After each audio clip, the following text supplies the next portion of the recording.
In this series of videos I'm developing a Z80 based computer system. So far in this series we've looked at developing a discrete logic gate based video output system. So this displays text on the monitor. We'll have a look at that in a few minutes. And I've put together the core of the Z80 processor part of the system. And at the moment I've been looking at testing the display output. I'm waiting for some boards to be delivered for further testing of the actual CPU core. But in this testing, a few things have come up that I thought I would address in this video. So in the last video in this series I looked at testing the video output. So that was this board. So I took the what's on this breadboard and I've put it onto a PCB. I was testing this and it was working fairly well. I was showing the text output on the CRT display. Someone pointed out that the display was updating multiple characters each time, but as I said in the previous video, that was intentional.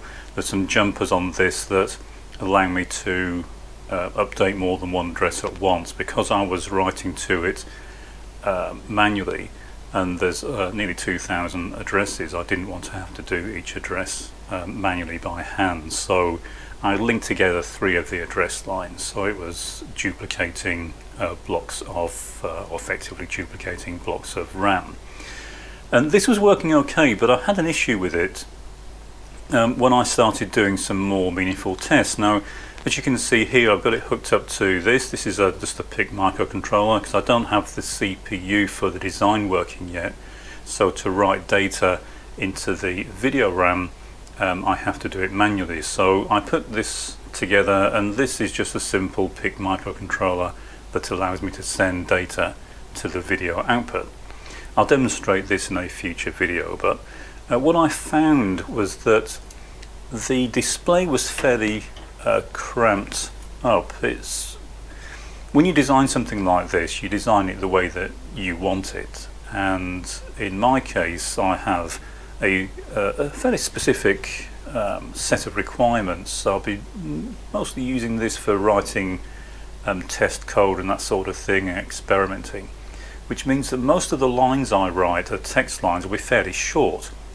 And looking at the type of text, that's what I had the PIC sending to the display to simulate the sort of use I would put this to. But what I found was, because most of the lines I'll be using were 20 characters or less, I was only using the left quarter of the screen, and that wasn't really, it worked okay, but it was kind of squeezing up the display unnecessarily. So I started thinking about different formats, and this is an important point when you're designing something. Something I'd kind of glossed over, and I was intending to come back to it in a future video. The version of the video system I showed was this one, and as you can see I've now replaced it with another version. But this version included some fairly difficult kind of mental gymnastics that I had to do to resolve the 11-bit SRAM address from the 7-bit plus 5-bit counter outputs.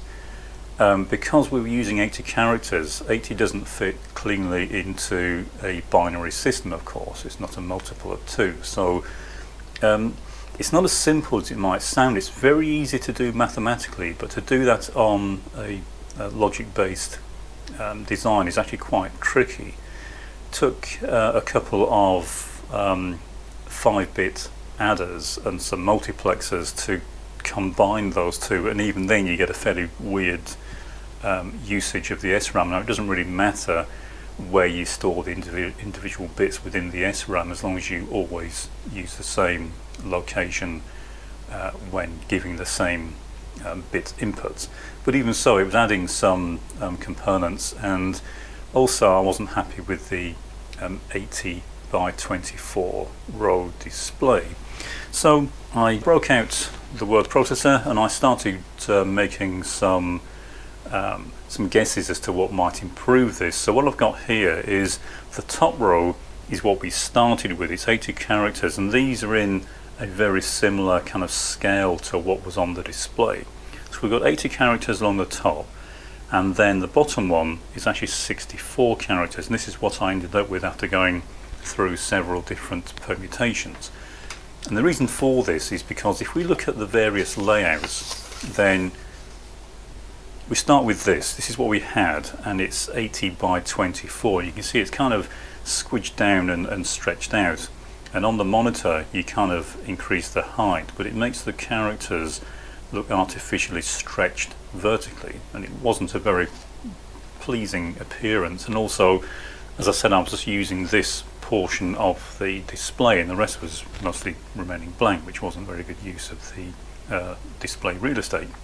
So changing various values, I was experimenting, again using the word processor because it's the easiest way of doing it, and I tried 64 characters across by 28 rows, and that was, again, it worked, but it was still not really making maximum use of the available space, and also we had quite a lot of the SRAM being left unused. So I then ended up with 64 by 32, and this worked okay, but you tend to have to compress it a little bit to fit onto the screen. You can probably see it's not the same kind of aspect ratio of the screen. Also at this point I realized that I had an option here to add an additional function to the video display SRAM. Because we're already addressing it, what I could do was to use part of it as the non-volatile storage for the system. Most computer systems benefit from having some form of non-volatile storage. These days with a microcontroller it's very easy.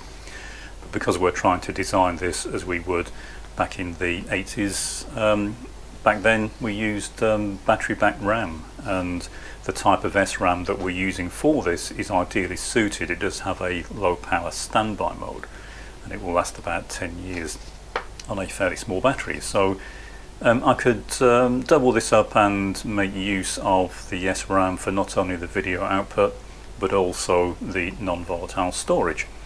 So 32 rows was a couple too many, so I reduced it, and what I've ended up with as the target is 64 columns and 30 rows, and that perfectly fits the display. It makes absolute maximum use of the display. It looks much better. I'll show it to you in a few minutes.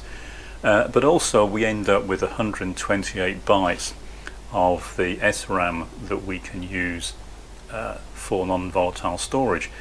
This is actually the same number of bytes that we were using in the 80 by 24 display, 1920. They're just organized differently here, and the extra rows does make a big difference in the at least for me, in the usage of the system.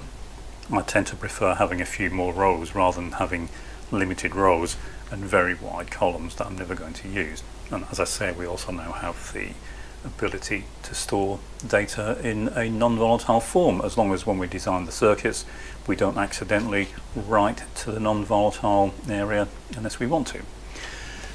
So I then started modifying the circuit. So took the old one, threw it away, designed a new version that gave me the 64 by 30 character display. And at that point, I wasn't going to post this video, I was just going to tell you I'd done it, but at this point I thought it would be worthwhile explaining a bit more about how the monitor works. I was asked in one of the comments from a previous video, could you just increase the clock speed to increase the number of characters on the screen? And the short answer is no, you can't do that. In fact, if you change the clock frequency, it doesn't really make any difference to the number of characters that this circuit will display, other than when you start introducing timing shortfalls. That is, if you try running it too fast, the video display won't have time to do what it needs to. So that's what I thought I would explain before we demonstrate this new layout.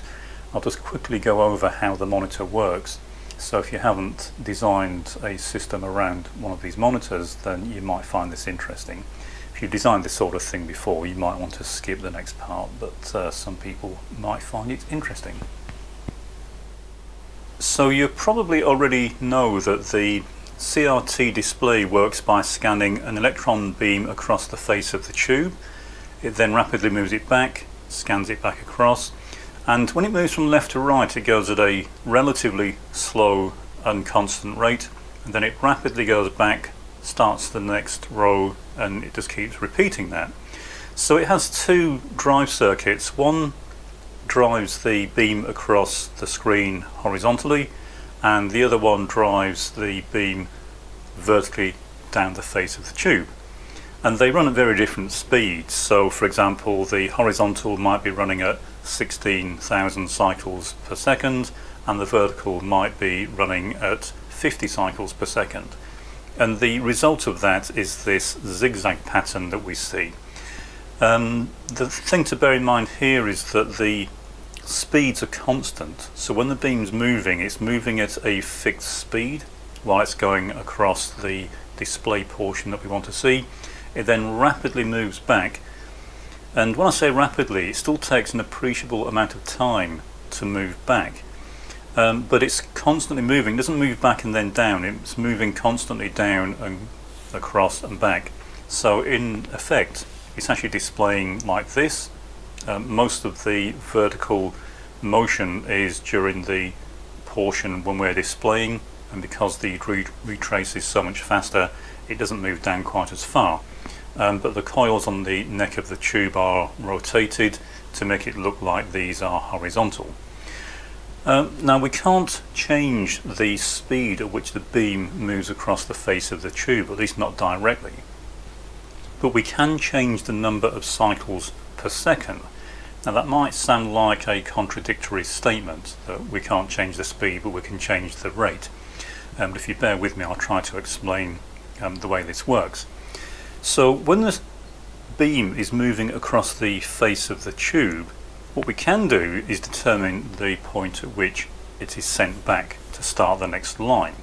And if we trigger it to go back sooner and start the next line, then it won't have travelled as far, because it's gone at a constant speed. We'll get more of these cycles per second. So we can increase the line frequency by simply sending the beam back to the start at more frequent intervals. In other words, we increase the horizontal drive frequency.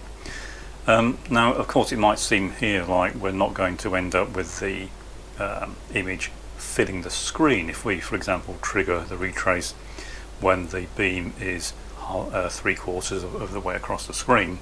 We're going to end up with a gap at the end.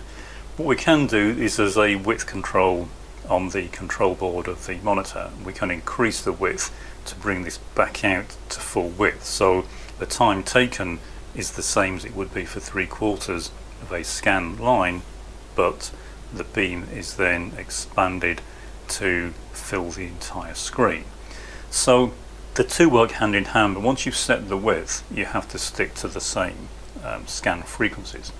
A similar thing with the vertical is you have to get the vertical sync working correctly, otherwise the monitor won't work at all. If you don't have the horizontal and the vertical sync rates and drive frequencies within a certain range, the monitor just won't work, and you may even damage it. So for the monitor we're using, the range of frequencies we can use for the horizontal is anything between about 15 kilohertz and 21 kilohertz, and for the vertical it's anything between about 48 hertz and 61 hertz. And you need to make sure you have a ratio between the two that is suitable for the monitor, or it won't lock. You'll get a very weird looking display. So what you need to do is set up the drive signal. Now the horizontal input to the monitor is actually a drive signal. It won't generate any horizontal movement at all without any input. But the vertical is just a sync pulse. There's an internal oscillator that drives the vertical deflection of the the CRT, and that runs all the time, and all the sync pulses do is fine-tune that frequency to make sure it matches what we want. And so there's what's deemed or referred to as a hold control, vertical hold control within the monitor, and all that does, it sets the fundamental frequency of that vertical oscillator, and then your sync pulses are used to bring it into fine tune with your own system. So what we do to select the number of characters we want to display is we set the rate at which the beam moves across the tube in terms of the number of cycles each second. The width is just a function of the width control, the amount of current going through the scan coils. And then we just make sure we output dots at a suitable rate to display the data that we want to. So in our case, when we are scanning, we want to count from 0 to 63 because we want 64 columns, and the retrace period for the horizontal is actually quite long. In our case, for this monitor, it needs to be around 12 microseconds, and it's 12 microseconds irrespective of how many lines per second we send to the monitor. This is fixed, and it's fixed by the physical requirements of deflecting the electron beam across the face of the tube. So if we increase the number of lines we are displaying per second, we need to make sure we keep this the same. So if you just increase the clock frequency, for example, and we're using counters to generate this, if you double the frequency, for example, you'd halve this pulse width, and then the monitor wouldn't have time to display the data. I'll demonstrate this in a few minutes. So if we're creating a count here, if you remember, the counter we used for the columns was a kind of a two-stage counter. It counted the number of characters we wanted to output, and then it loaded a value into the counter that caused it to continue counting up to the point where it overflowed. And the value it loads in at this point, when it's finished displaying the data, triggers the retrace here, so the beam starts to move back, but it carries on counting, and it needs to count long enough to give us 12 microseconds of a delay. And then at this point, this is actually the start of the next line, so by that time the beam should have made it all the way back to the left hand side of the screen. If this is too short, you'll notice that you start losing characters off the left hand side of the screen because the monitor doesn't have time to get back to the beginning and start its next retrace before you start sending it the next row of characters. You need to make sure this is long enough. Don't go too far, because that again will cause a weird distorted display, and also this is an appreciable portion of the overall line time. You don't want it to be too long, otherwise you'll have a very fast trace and a very dim display.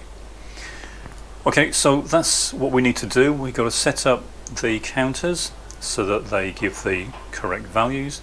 We have to do that for the horizontal, the bit count, and the vertical count, and then we have to do a similar thing for the horizontal and vertical drive circuits.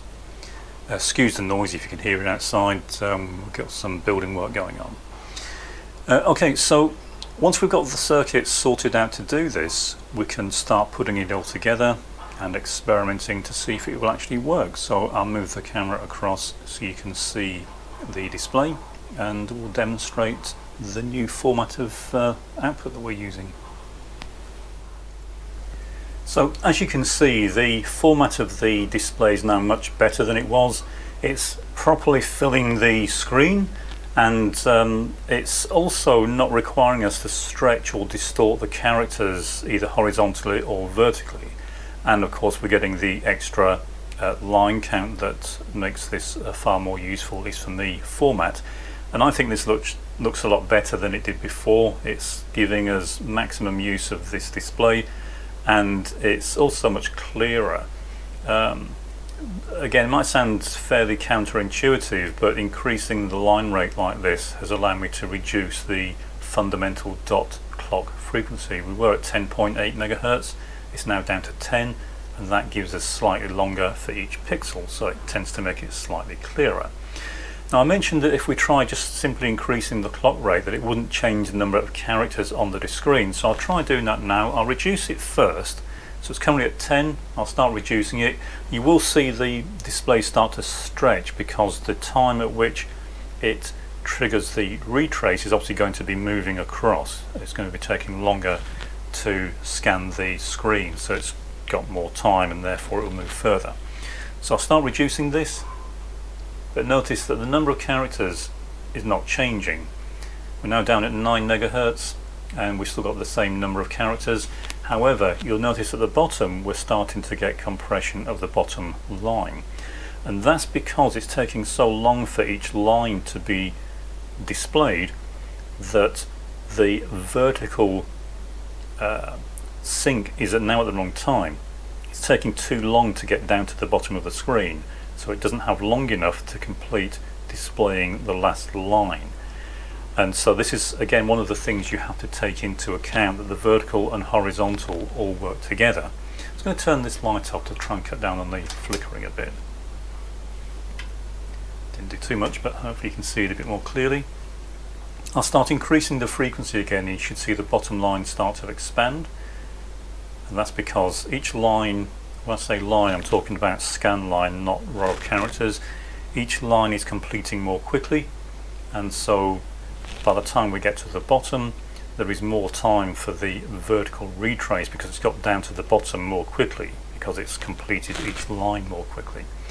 If I now start to increase the frequency, you'll see it starts to compress at the left hand side of the screen, and that's because it just doesn't have enough time, the monitor doesn't have enough time to get the beam back to the left and start its next scan before we start outputting characters. So I'll start increasing the frequency and you'll see the left hand side will begin to compress, and that's because the monitor, as I say, just doesn't have enough time to retrace before we start sending out the next characters. So it is important you get all these to work together. You can't just arbitrarily change the clock frequency or the counts, because you'll get other issues coming up. They need to work together. And also what we're getting here is the result of the output and the blanking. So the blanking is yet more counting and decoding that we need to remove the overscan parts. So as we said earlier, we carry on counting beyond the end of the last column and the last row to allow the monitor to retrace, but we're still outputting pulses to the monitor at that point. So what I'll do is I'll disable the blanking, and we'll see everything that's been sent out to the monitor, and you'll see what we have to remove. Okay, so we've disabled the blanking. You can now see that while we still have the center portion that hasn't changed, we're now getting a lot of additional information on here that we don't want, and that's the bit that, or the parts that the blanking normally removes.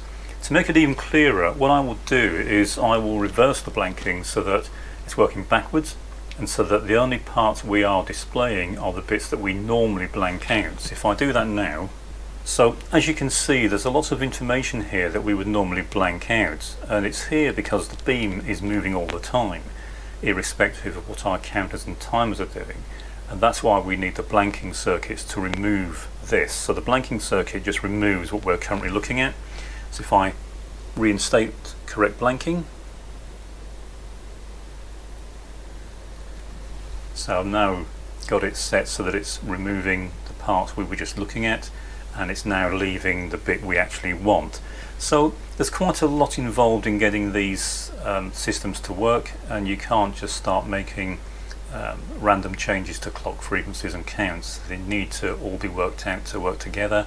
So that's your horizontal count, horizontal retrace count, vertical retrace count, bit count, character count, blanking count, both vertical and horizontal, and the various sync pulses need to be worked out to work correctly. So there's quite a lot involved in getting these to work, but once you get it all worked out and you know the number of characters you want, the number of rows you want, the number of bits per character, you can fairly easily work out the required count. Okay, so I'll move the camera back and we'll have another look at the circuit. So you'll notice here that at the moment I've got the logic analyzer connected, and what I tend to do once I've got the circuit designed, and I did this with the first design as well, is I want to make sure that all the addressing works. In fact, this was fairly important when I was trying to figure out how to resolve the address issue I was talking about earlier. It's much simpler now, but even so, I still want to make sure I've got this right before I have a board made up. So what I do is, currently I've got the logic analyzer connected to the address lines of the RAM chip, the data output lines of the ROM, and the 3 lower address lines of the ROM. The lower address lines of the ROM select the particular row within the bitmap that the RAM is currently selecting. What I do then is I trigger on the row number and a particular address in memory, and I can see on the screen the character that's being displayed. So for example, if it's an uppercase W, I know what the bitmap should be. I capture each row and then I check to make sure it's correct, and I just plot that on a very simple table or graph like this. Plot the data that's coming out for each address, and if that matches what's on the screen, I know that the addressing is correct. And I can do more detailed testing later, but at this point I'm just trying to determine that I've got all the counters and everything right, because if I make a mistake with the way this is hooked up, or where the counters or the sync works, we could end up with a mismatch between the address of the RAM chip and what the character is that's being displayed on the screen for any given location. But that all worked out fine. It's working the way it should do. The next thing I'm going to do is design a new PCB with this new layout, and when they come in I'll get one of these assembled, I'll hook it up to the PIC microcontroller, and we'll send the display some more meaningful data. In the meantime, I mentioned earlier I was waiting for the CPU core design boards to turn up, or the prototype boards. They have actually arrived, they arrived today, so I'll get one of these assembled, and then in the next video we can start putting this through its paces and see if our CPU core actually functions. And then once the new version of the video arrives, we can hook the two together and see if we can get some meaningful behavior out of our system. And from that point we can start adding the ancillary circuits and expanding on the design. But we need to get the core of it working first, and that comprises the CPU, the memory and the video.